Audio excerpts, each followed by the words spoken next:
Hard hat's all about showing up to play hard, doing what it takes to win. If you want to cement legacy, win another. He's your third center. You don't want to pump him up too much, but it's hard not to. This is maybe the most I've ever agreed with you.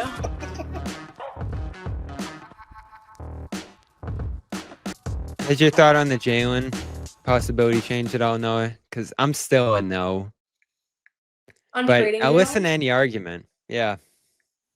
No, I don't think you should trade Jaylen. I mean, the injury update from today doesn't change anything for me long term, unless there is way more to it than we don't know. And I think ultimately you want talent that's in their prime, unless you're trading Tatum too. Like I think at the end of the day, that has been the one constant of your team over the last 7-8 years here. It's those two guys, and the pieces around them have fluctuated quite a bit, and they've made conference final after conference final and 2 finals appearances and all that, and have pretty much shown you that if those two guys are on your team and you have a couple of good role players around them, like that is a team that has the potential to make a deep run. So I'm not moving away from that. I understand that it solves some of your financial things. I'm not sure what his trade value is. I think one of the hard things is that Jaylen, Kristaps, Drew, they all have like a weird trade value in their own way. Each of them have obviously different levels of play, but also different constraints with their contracts and things. So I don't actually know if Jaylen would have a great market out there and what the return would look like. I have a feeling that his return would not be worth what he is actually worth for the Celtics. So to me, it's a no. I think I'm just not as down as you guys about what this roster is going to look like next year on opening night. And maybe that's delusion. Maybe that's just an over. Yeah. I'm not down. I feel like I'm in the middle between you two. There's only one reason to trade Jaylen, and it's not. You're right. If you're not getting, if you don't get back what he's worth to you or more, absolutely not. Ever. You don't do it just to get rid of the salary and get off of that. That's crazy. You trade Jaylen Brown if somebody values him like a top 10 player, and you get a Bridges or a Harden sort of deal, and you get a crap ton of picks and younger players because somebody wants their star. If the Spurs or the Rockets are willing to give you a lot of stuff, you have to consider it. If you're if you're selling him at a discount, that's insane. You absolutely don't do that. You swallow Porzingis and Holiday as the reality of, we knew what this was when we signed him, and now we're going to take our medicine and eat it and go backwards. And we know there's no value here in the trade. We're just trading. We're just dumping the money. That's normal. Lots of teams do it. That's where they're at. But you absolutely listen on Brown. If some team is willing to overwhelm you for it, anything short of that, I don't trade him either. The other thing we have to consider here too is, but I would take the younger players. I would take the Houston package. Like, people are like, just trade him for him, Amen Thompson in a first. Hey, Houston's not giving you Amen Thompson. If Houston offered Amen Thompson in any amount of picks, you make that trade quickly, hang up the phone, don't tell anybody, pull the Lakers Nico thing, and immediately say yes. Like, but that's not going to happen. Really? No chance. You would no doubt trade Jaylen Brown for Amen Thompson and picks, yes, but Houston would not. I would do that. I don't know. That's the kind of scenario I'm looking for if you were going to do something like that. Oh yeah, that's a no-brainer. Why is it a no-brainer? Well, because you're just reloading on the fly here. You're getting a younger player up and coming. That's always been the trade. Everyone had the Jaylen trade wrong all these years. Everyone's trying to trade Jaylen for a star. What you needed to do. Yeah, exactly. You're trying to trade up, and instead you should have recreated him in the aggregate while also rebuilding your war chest. That was always the mistake. That would have been the right Brown trade to make. If someone wants their star and you do that, I think that's. Do you think Amen has the potential to be a Finals MVP? I don't know that Jaylen was real. It's like I said, I think the Celtics team.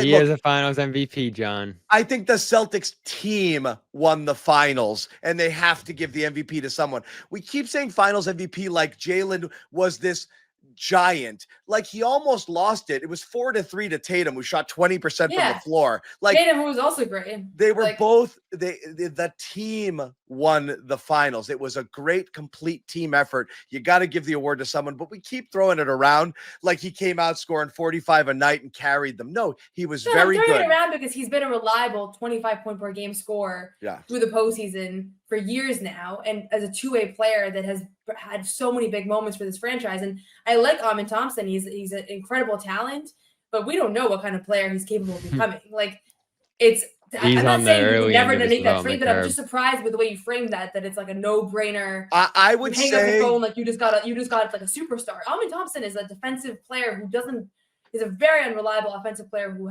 might have no chance. my guess is if you push this to 30 GMs, I think the overwhelming consensus would be Houston would not make that trade. That's my belief. Maybe in Boston, people That might be the case. Would value Brown better. I'm saying in terms of valued assets, I would say that package coming from Houston would be considered the more valuable package, and that Houston would only do it because they want, the bird in the hand, the ready-made star, the person that might get them over the top today, rather than looking forward. If you're the Celtics and you're looking forward into the rest of Tatum's prime, a reload scenario I think makes sense. And if you're able to do that, I would absolutely consider doing that. Those are the kind of guys I think Thompson's almost untradeable for Houston now. I think they'd be looking to trade Jaylen Green in any sort of moves, and they might include it in a Giannis situation. But I think their fan base would be pretty reluctant to do that. If this was a Houston chat, they'd be like, "No friggin' way are we trading Amin Thompson for a guy that can't dribble with his left hand." Like they don't want Jaylen Brown. Like I would guarantee Houston would be losing well, this is where you get stuck. Yeah. This is where you get stuck trying to trade a guy like this, because you would want someone like that if you're going to move on from a Brown. And if that team's going to want to trade, we're not going to do Jaylen that. Green. Yeah. Yeah. So that's where no deal happens. San Antonio, I know they're the other team being kicked around. And, when I hear the report, Spurs, Rockets are going to be looking at Celtics players here. I do think Brown. I don't think that's a Holiday or Hauser thing. I think they're looking at, could we get Brown from this situation the Celtics are in here? And, San Antonio is a little more interesting because it's, number 2 pick in this draft. Talk about a reset. Talk about a reload. That's a great starting point. Devin Vassell. That's a real wing with some upside there. That's, maybe you get a Keldon Johnson. You have multiple wings coming back in that deal. And all of a sudden, that's a real reload right there. And that's money coming back that is equal to, Brown's essentially there. I don't know if a team like San Antonio is giving up all of that to bring a guy like that in. But if that's the only star that's available for them to acquire there, you look into something like that. I just love the stability that Brown brings to the Celtics right now. I think it's so important to stay above water. And we've had these conversations a million times with Jaylen. And I'm going to be consistent going back to 2021 or whenever this conversation started. I'm just not trading him, because every step of the way we've had this conversation, and I did crack with the KD stuff. That actually would have been an awful move in retrospect. Looking at what they were going to be giving up there for him and what ended up happening with the Celtics here. So I'm just out on trading him. I'm not trading Jaylen Brown. That's it. Yeah. I'm out. Well, again, it's an interesting conversation. All I'm saying is, if a team is going to open up and give you Thompson, another player, but multiple picks, I think you do it and you hang up the phone. That's my opinion. But I don't believe that's what you're getting in return. What did I do? You've been on this Jaylen thing for a long time, but as long as he's been here, they've been successful. Every single season he's been here. You can only be successful one way. Is that what we're saying? There's no other path not to success? necessarily. Okay. Not necessarily here, but what you have in him. That he's been a stable, consistent building block for your organization. I think what's more important than anything here, and why the Horford stuff really scares me today, you need as many guys to help this team mentally get through this year as you possibly can. Like, you start to lose some of the guys that others on this roster are looking to for some direction, and that's where this thing gets really scary. And when you go in the tank, I'll just keep saying it. It's so hard to get out of it. Look at those Philly years. Look at all the teams who have tried that approach, how many lotteries they've lost, how long you can end up stuck there. You're not tanking. You are without your star player for a year. It's not. But then when he comes back, what's there? That's the point. You're building for the return instead of the absence. It's not illogical. You just have to do it right. If you're going to do it for future assets, that's a problem, because you're talking about picks in 28, 29, 30 that may cash in, may not, and turn into something real. Then you've now punted on 2, 3, and 4 years. But if you're able to get young ascending players plus picks now and into the future with swaps or whatever it is through time, that's how you sustain a winner. And that's how you stay relevant through the remainder of Tatum's career. If you want to be stuck in the middle and be the Clippers, you can be the Clippers and just keep Tatum and Brown and play Baylor Shireman and Jordan Walsh around them and see where you go from there. It's not going to be great. Like, that's the point. You have to, at some point, take a risk, take a step back to move forward. No other asset. The only assets that have value are Brown and White. And it's going to hurt to trade them. But if a team is going to come and overpay and let you reload and do the thing you didn't do yourself, which is draft well, have players in the pipeline who are young, athletic, and ready to take charge and kind of enter, and replace the other ones there, someone's got to do it for you. They don't have it. I can't believe how many fans. There are a lot of fans in the chat who agree with you, John. And I get it, right? You're in a really difficult position, but if you can remain competitive, if there's any way for you to stay above water here, I think you have to stick with that. And if the tanking and setback and that thing happens naturally, like with our Warriors example, Can we get a poll in the chat? I can't. We can't do it. No. It is interesting. There's a real mix of opinions. We can't do it. The bigger issue is this: what Kes said and what Noah said earlier. I don't believe this. The funniest thing about trades, everyone like here won't do it, and everyone there won't do it. The reality is the thing that I want that the people who don't want it in this chat, won't even be offered. It'll be considerably less than that. And then it's not worth it. So it's a moot point. If he's not traded, it's because the value isn't there, not because it's not a good idea or not because it can't potentially make them better. But Noah, you were going to say? No, I mean, listen, anything can happen in the NBA. Trades are often, in actuality, very lopsided. Appear lopsided at first glance and end up not being. All I'm saying is that if you go through Jaylen Brown's draft class and you go through the guys that are around his range, you cannot bank on drafting a player like that. You cannot bank on a 22-year-old that seems promising becoming the player that he is.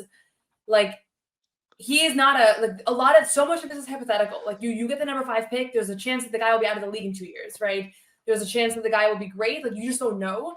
With Jaylen, you know what you have, and we also don't know what he looks like as a number 1 option. I think this kind of comes down to the fact that I believe in his ability to be really effective, even without Tatum on the floor. And I think you don't, right? And so that's kind of what it comes down to. I think that you don't have to view the year without Tatum as you're going to be trashed anyways. And so you may as well get rid of Jaylen, who's just kind of like a side piece to Tatum's ascent here. Like, I view Jaylen as a big reason why they've been able to win all these games too. I think he's been, it's been both of them. And so I just feel like it's just it's a weird, and I've seen, it's not just you, I've seen this all online and everywhere. Just Tatum's going to be coming back from an Achilles injury. We don't know what kind of player he's going to be. I'm very optimistic about his return. That's the best point. About his recovery. But to say, like, let's just get Jaylen out of here, get a young player that's not a. What if Tatum's never the same, John? And Tatum comes back, and now you have then you're a bad team. That's not an offensive engine, and but I don't know. I just think Jaylen's proven himself already. I'm not saying he's the best player. He's flawless. He's not, but he's a proven player that can get it done on both ends and has done so at a high level and in big moments for this team year after year after year. I don't understand why he doesn't command because it's it's where you are, Noah. You would not consider this trade. You 2 years ago. It's not really where we are. It's every year. It's every year with him. So it's like if anything happens, it's the not every year. Before Holiday and Porzingis, it was I'm tired of this loser core because they've proven now for 6 and 7 years that there's something there that's not working. And it turned out being Marcus Smart, who got shipped out, who also people were against.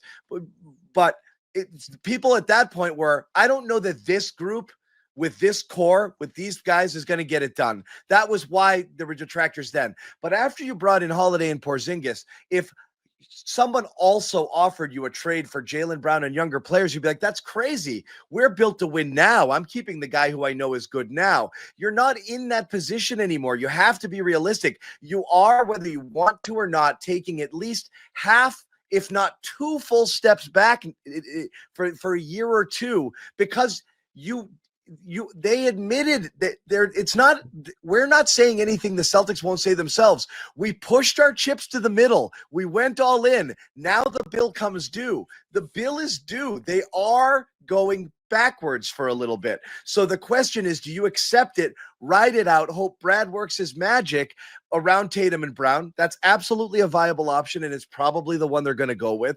Or do you take a big swing and a risk and try to restock all at once and see if you can capitalize on some team going in there and saying, I want this now? Because you're not now anymore. You're not. You're at least a year, possibly 2 years away until you can get enough supporting pieces around whatever you keep to be a contender again. And the reality hit fast and hard. I think we're still stuck in the team that they were, and they're not that. I think we got to. No, they're not. I think we probably got to. I think we got to get there. Yeah, and I just think you have to look at next year as not being a championship year, and that can range from making the East Finals with an ultra competitive effort and losing like they did in years past when they were working toward that championship contention point, or if health goes sideways and things crash and burn and tanking happens naturally, that's how you end up in the lottery. And so I just want to play at the chance there and go into the year with an intention of competing, so you maintain the winning habit. Could you imagine Joe overseeing a tanking roster, John? Or a rebuilding roster, or whatever. Yeah, I just can't imagine. I think it'd be the best sitcom on television, the best reality show on television, honestly. For the people at home. Yeah. And so you can get something out of next year, even if it's not a championship, even if it's not the greatest playoff run ever. You know, you go to the second round and really fight or whatever it might be there. You know, I remember these years past now, some of the more enjoyable years and valuable years, I think, to this core and younger guys that were on it were the 2018 East Finals run after Hayward goes down. You know, the 2017 run with Isaiah. Some of those years in there where you gained some valuable experience. And that might even go for Brown, who, again, I love this story. I really do. Him having that chance to lead this team like he's always wanted to, like he's always believed in. And that might make him a better player long term, because he's what, 20, like he's just in the midst of his prime, and they're eventually going to reunite, Tatum and Brown, and lead that team into the future. And maybe Pritchard's in a better position to succeed the following year, and maybe Cornette's back and takes another step. And you know, there's just so many guys on this roster. I know there's not a ton of them, but guys that can, with more opportunity, take a step here. And then when you're actually back the next season with Tatum, maybe in a better position to succeed. Like some of these prospects, John, are flyers. Not to call Thompson but Thompson in place of Brown. We're stuck a little bit on that single name, and me so quickly saying yes. Well, because of how you framed it. You were like, you're pulling a Nico Harrison. Like, but is those such a no-brainer? That's fine, but we're off the topic because we're framing it on one. We're framing the entire discussion on one hypothetical trade. It's ascending player X that you believe has the potential to be Brown or better in a few years, plus another piece like a shooter or something and a buttload of picks. That's trade X. I would, let's not get hung up on my Thompson. That's subjective. Like, fine, no more Thompson. No more Thompson talk. But my point is, Devin Vassell. There is going to be risk with any one of these players, with any one of these moves, right? Saying Jaylen Brown's going to be the number one guy next year, that is a risk. It might not work out the way that I'm picturing it right now. We have not seen it over an extended stretch before, right? So it's a risk, right? It's a risk to say, let's trade Jaylen for basically a young guy who has an upside, but also might never materialize into that. It's a risk to say, let's tank, because you might literally not get a top 5 pick like some of the teams that have been tanking for years now and just become the Utah Jazz. Like, all of it is a risk. I think the smallest of the risks and the most surefire thing is Jaylen's ability to actually really surprise people and become a different level player than he has been. And that's and then you trade him. I'm just kidding. Maybe. You'd probably still want to trade him. So. And at least the value would be a lot higher than it is right now. I think you're always better getting out a year early than a year late on things, and with that involves risk. And a lot of times you'll be like, "Whoops, I wish I hadn't done that," and you'll give away something, and it's bad. There's no guarantee in trades. I think people are so used to winning trades, especially Celtics fans. From going back to, you know, Parrish and McHale for Joe Barry Carroll, all the way through to Garnett, through to, you know, Holiday, Porzingis. They're used to winning these trades in such decisive fashion that the idea of risk is just something they cannot stomach. It has to be a slam dunk. Of course, you don't know what the young player is going to be like, but you're going to roll the dice. And remember my hypothetical for Halliburton a few years ago for Jaylen Brown? Everyone's like, Halliburton sucks. Okay, well, that hypothetical trade that the entire chat lit me up for was Tyrese Halliburton, another player, in like 6 first-round picks. And everyone's like, that's the dumbest thing ever. Good thing John's not GM. It would have been an absolutely amazing trade, but it didn't happen. It wasn't ever real, but then it didn't seem great. Now it seems terrific. Bobby, you're muted. So again, there's always risk involved. It's just they won the championship, John. You got to take. And here's another point, though. Can I just say that since we're already having all these discussions, I don't like the fact that we go back and we look back at this last era and we say, like, there was something wrong about that group, and then they got rid of Marcus Smart, and Marcus Smart was the problem, and then like they solved it all. Like, I think you can look at it like that and say, the 2024 team finally got over the hump because everything aligned, because they got rid of Marcus Smart and they got Drew Holiday. Or you can look at the fact that this has been what this team has done over the last 7 years is so unique to have this level of sustained success that you have to start drawing from what are the common threads here? Like, what are the things that have made this team successful? And those are the things you have to keep pushing forward. And so, like, I don't even look at Marcus Smart as like he was the problem when they had to trade him. I know this is a whole other discussion, but you did touch on it. So it's like, people are looking about, people are discussing like moving forward, like what are the constants, and like they have to make the Marcus trade. That's not even necessarily why they won the championship. Like, we don't know. We don't know that. You're right. You don't know that. But what I do know is that Derek White, Jason Tatum, and Jaylen Brown are the 3 proven players on this roster that I want around as long as possible, unless you can get a player that's that proven. Or you're saying this era is over, let's win down the road, and it's not going to be with White's another guy who could do more. I wouldn't understate that. I think it's look, I haven't even begun talking about like what I actually think, of Brown and like his future here. You're saying he's going to he has an opportunity to show things that he hasn't shown here before. And that might be the case, and I'll absolutely eat it if that happens. I'm dubious. I think we very well know exactly what Jaylen Brown is because he's been that for a really long time. He's improved certain aspects of his game, but the limitations that he faces with just how he is with his ability to, play the point forward role or to handle the ball or to play making this and that, it's sporadic. It's not consistent. It's not going to be straightforward. And this, I don't think you're going to see something in it. And I think he's a depreciating. Instead of entering prime, I think you're talking about an asset that's going to depreciate as his athleticism starts to get less, because I do think he is incredibly dependent on his athleticism. So he's been playing 10 years. He's got mileage on the tires. So I think if you, again, despite all that, I'm saying you would only do it if a team overwhelmed you. Otherwise, you would never trade him if it's not more valuable to you. I think that's crazy. So it's not even, I'm talking about player X, who's the second best player on the team right now. If a team's going to give you a lot of future assets and young ascending players because they want the star now, I think we need the star now less. That's all I'm saying regarding Jaylen Brown, not what you're getting and whether that's going to be better and this and that. I think this window is shut, but you can open another one much more quickly if you're able to reload fast. And there's only one way to do that. So I would explore it. Potentially. That's all I'm saying regarding that trade. Yeah. Here's the thing too. There's going to be struggles next year, no matter what. That's just something everyone has to understand and be ready for, because the last year and 3 quarters was perfect. Very little struggles. Very little went wrong until the late stages of this season.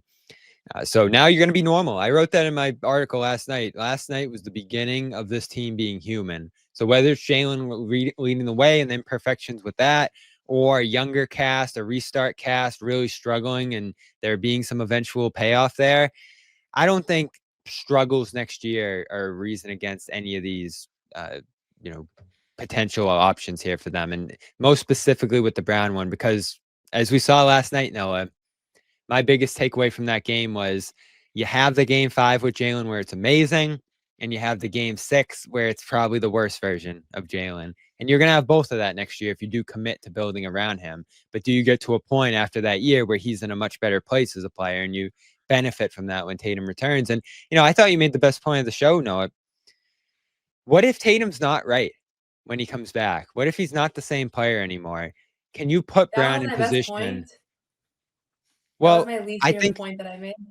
I think it's important because if you get rid of Brown and you're like, all right, we're going to have all these pieces for when Tatum comes back, and Tatum's not Tatum anymore, and then Brown's elsewhere doing his thing, you're like, oh man, you could have Is there a recentered player this that thing a around fan Brown. base has ever been is more divided about that has been here for this long as Jaylen Brown? Marcus Like Smart. it is so.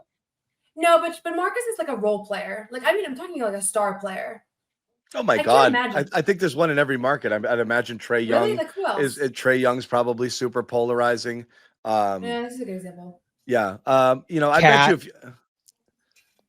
I do think we do get a little bit. I think we think we're different than everyone else. In Boston, I think a lot of people like Cat's another great one. There as Draymond. well. Even Jimmy Butler. Draymond, Embiid. Like I think it's everywhere. I think a lot of people get rid of this bum. You know why? Because you place the blame of failure on them, and as soon as it goes bad, you look to coach and you look to the top players. And if you have repeated failure with these players, this is the reason there was Brown frustration is Tatum was the golden child and the chosen one, and everyone, despite the fact that they both have some flaws, and there's certain times where Brown can look like the better player, at times.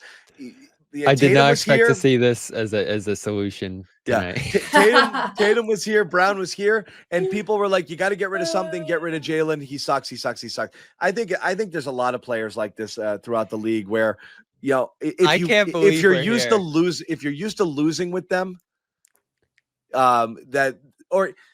then you just want to change it up for the sake of changing up. Grass isn't always greener, but I think it happens. 1 week ago, and I just said this. My point is, if you're used to winning with them, I don't get why they're so polarizing. It's one thing to be Trae Young; you've been stuck in nothingness for his entire career. But a guy who's been such a critical part of so much winning, I don't play that game either. Like the whole winning thing. Like I think until you won the championship, they won nothing. Like I don't care. I think that's a fundamental disagreement between us because I've never got. They made the I think making the Eastern Finals. Conference Finals every year is not who cares, because it shows that you're on the cusp, and it's also giving the fan base competitive basketball. It keeps you in the all mix season long. Each time you in the mix to contend for a championship. I'd rather be in Eastern Conference Finals every year for a decade and win one championship than win be nothing for all this time because you're planning for the future. It just doesn't. I don't. Again, it's fun for fans to have more to be interested in. But if you get to the conference championships, fall on your face, or get beaten, or we're never really going to have a shot at winning the title anyway, you still need to fix something. That's the point. It would be no different to me if each of those years when they lost, if they lost in the same fashion in the conference finals, if they played the Heat a round earlier and lost the same series the same way, it's no more or less a successful season. It's the same ending to me. I don't care that they drew that team that beat them there versus there. If it happened in the first round, that's the biggest failure ever. The Heat beat us in the first round. It could have happened if you drew it differently. So it doesn't make any difference to me where they lost. If they lost, they just lost. So all this success I've always thought is overrated. They came into a ready-made team that had superstars that was already in a conference finals the year before, and they kind of rode that wave. When they were on their own, they weren't able to get over the hump. You had to bring in a ton of help. That's why the attitude. Didn't New York how New York just celebrated for making the conference finals? Because they hadn't in a long time. That's the point. Yeah. But I think like you have to look at losers celebrate that stuff. The Colts hang participation banners for getting into a championship game. The winners don't do that. The Patriots never celebrated getting to a conference final. I'm not celebrating getting to the conference finals and losing. I'm saying that you can't look at every year that you didn't win a championship as that team they got in 2024 all the stars aligned and he happened to be a part of the winning. It's like who was the reason? Who were the consistent players year after year that were part of 55 win seasons? Like that stuff does matter. I can't imagine. Yeah, especially nothing ever matters except for the title itself. Because if nothing ever matters except for the title itself, then 29 team seasons shouldn't even have beat writers ultimately, and we should all just say none of it was worth anything except for the team that won. Last year's team won a title. They easily could have not won a title if a couple things had gone differently. If one more guy gets hurt, if the Pacers series 5 plays go in a different direction. Like that's the difference between winning and losing. It's not you were a fraud for 7 years and 1 year you were champion. It's like I just don't subscribe to that. And again, it's not subscribing to that. It's not. Of course, there's things that go into winning a title, not winning a title. The teams that didn't win were not good enough to win. It wasn't bad luck. It wasn't a bad draw. It just happened. They just weren't good enough. So again, it is what it is. Like that's the question. That's the question that we're trying to answer right here is whether you even have a shot at a championship with a roster like this. And once Tatum gets back. So, you do end up in a position where you're stuck in the middle sometimes. And that is the fear with retaining this roster if that's where that goes. But to me, I think you can build back up towards something with the same core that you have and work toward becoming that championship team again around the 2 stars here. So that's just how I feel about it. I think I'm dispassionate. I think if you lose too much continuity, John, you just end up with a mismatched, bunch of parts that you hope becomes something, but it's just a hope. You just won a title with 2 new players and a guy in his 2nd year. Like, what are we talking about? But you had the 2 core players. I know, but you literally did a complete overhaul because they couldn't get it done with the other parts. So you completely did a facelift here in order to get them there. And they won in year 1. The Celtics were strangers in 2008 when they won that title. The continuity thing is so ridiculously overrated. It's just emotional attachment. People they watch them, they root for them, they cover them, they like them, they want to win with those guys. You want to believe that this is the right group here. And I view it a little bit more dispassionately. I think it's just, you got to move in and out. You got to sometimes you lose a player that you've grown emotionally attached to, Rob Williams. It hurts, but it was a necessary thing because but we're talking about Jaylen. I know we're talking about Jaylen, and that's the whole point is superstars get traded all the time. It's not crazy to think that it's that, and it's not always wrong. It's just if you're entrenched and you're a Celtics fan. Let me ask you this, John. It's just, I love these guys, and I can't believe that moving them would be good for us. That's how people view it. Let me ask without you this. really looking at whether it might be good for you or whether it might be necessary. And I think that emotion clouds judgment. Let me ask you this to wrap it up. Yeah. Because I am interested in what you think about it. Do you think they'll consider it? Do you think they would do it? What's that? Do you think they'll consider it / do it? I think that Brad would consider everything at this point because he has to recognize the situation that they're in. So would they do it? Again, if you're it's a business. Brad's not a fan. If someone gives you what you consider to be greater value for Brown than what he is to you, and it can dig you out of this hole, of course you consider it. But will that happen? I'm guessing, like Noah said earlier, probably not. I think Brown, whatever you could get for Brown, he's greater value to you than he is to someone else. You're trying to get somebody to overpay because they want to have every point you made for keeping Brown is why a team might overpay for him. And that's the point. He's proven it. He's a leader. He's ready now. And a team might say, I want that. And I'll give whatever it takes for it. It's why the Knicks went out and got Miles Bridges, who is not the player Jaylen Brown is, and gave everything because they were like, I need to compete. And this is what's going to put me over the top to beat the Celtics maybe. And then they beat the Celtics. And so we've been laughing at that trade for how long and the price that they paid for it, but to them it was absolutely worth it. If you have somebody who's going to unload on you for Brown and you're in the financial straits, the situation that the Celtics are in, I think any GM would listen.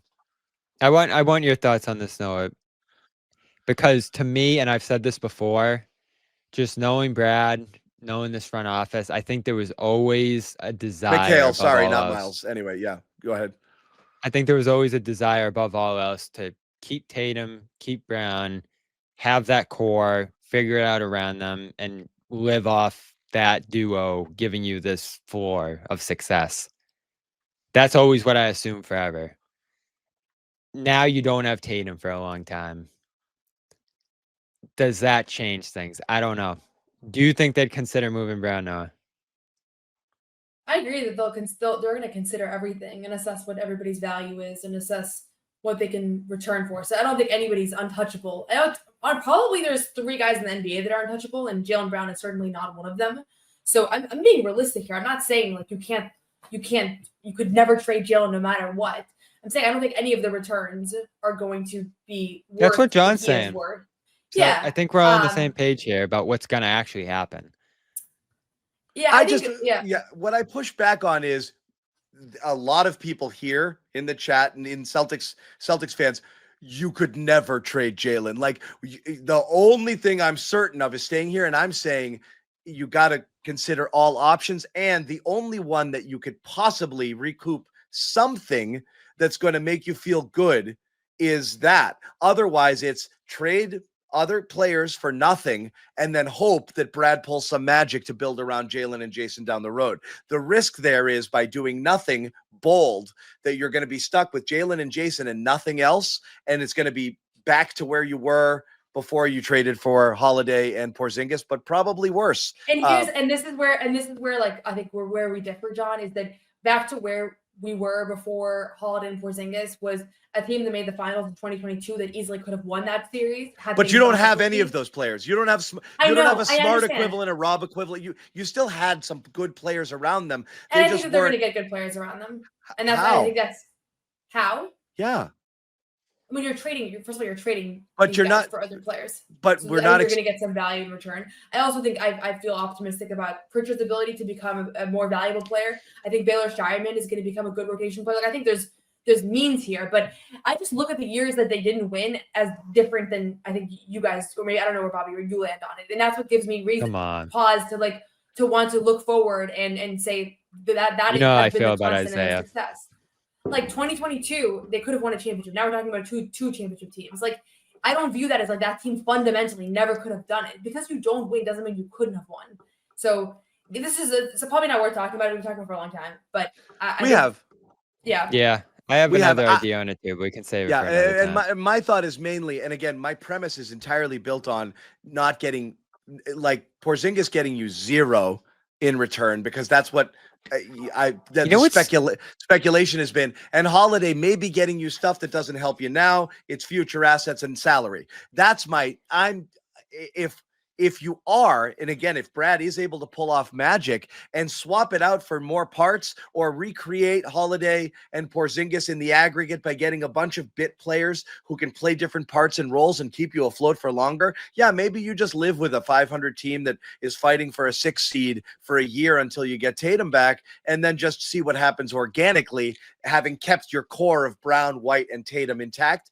That's the safest, but also the one that I think personally is most likely to keep you stuck a little bit above middle instead of where you want to be. But what's so hard in this conversation too is like these trades aren't going to be Jaylen for X, Y, and Z anymore. It's like Jaylen going to Team X, and then Team Y sends 3 players in 3 different directions, and then the 4th team sends 4 guys out, and these trades are going to be nuts. So I can't even comprehend what this would look like. Guys going in, guys going out. You're probably mixing multiple players going out off this team with multiple other trades that are going on, and then just having all this random stuff come back. So to Noah's point, I do think some stuff's coming back in some of these trades, but to actually get significant pieces, to your point, John, does Brown need to be part of the guys who are going in and out in this conversation? Does that keep a guy like Holiday on the roster if random stuff's going in and out, and there's like a halfway measure there? Where like a Porzingis is going out and a Brown's going out. Again, I don't think Brown's going out. I think he's just too foundational here, but we'll see. It's a polarizing conversation. I understand everybody's got strong opinions on it, but we have gone on for a bit where we are spinning our wheels a little, and we didn't want to spend the whole time on this, but the Brown news definitely kind of, hit us a little bit. No one's sneaking a vegan brownie by me, I'll tell you that. Okay, you know what, John? We're going to do it. You have to feel that way too, Bobby. I have to feel that way. Let's slide Al over and make Luke your first center. Bobby, we gave you Luke an hour early. We're not going to end this on a damn conversation about Luke